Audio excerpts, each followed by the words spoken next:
As you mentioned, GitHub Copilot is a product that we developed over 3 years ago in 2020, and it makes developers more productive because, how we say, we keep them in the zone to predict what the developers want to do next, you know, the next word, the next line, the next multiple lines, sometimes complex algorithms, what developers call boilerplate code. And so we're keeping them in the zone instead of switching back and forth between your editor and your browser. You can just stay where you are, you get a suggestion, and the cool thing is, you have all heard about AI hallucinations, you know, when the model writes something wrong. Well, it turns out developers do that anyway. They write wrong code, they get broken code from the internet, you know, from Reddit or Stack Overflow or GitHub itself. And so we're already used with, to working with imperfect suggestions. Correct, so with the new Copilot chat, you can highlight code, you can have the code explained to you. You can actually have the code explained to you in your own language. For me, that's German, you know, that's what I grew up with.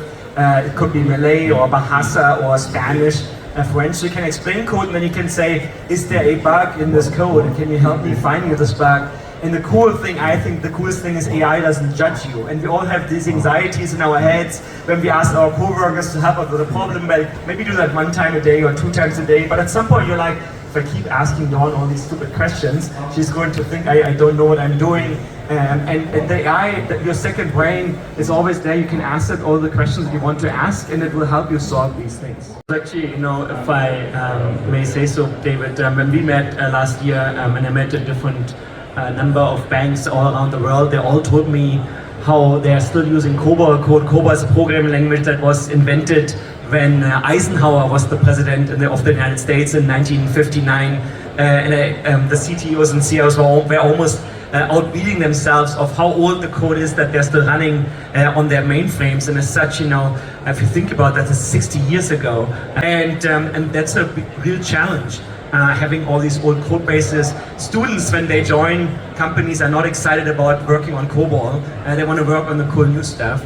And software technology 60 years ago was fundamentally different.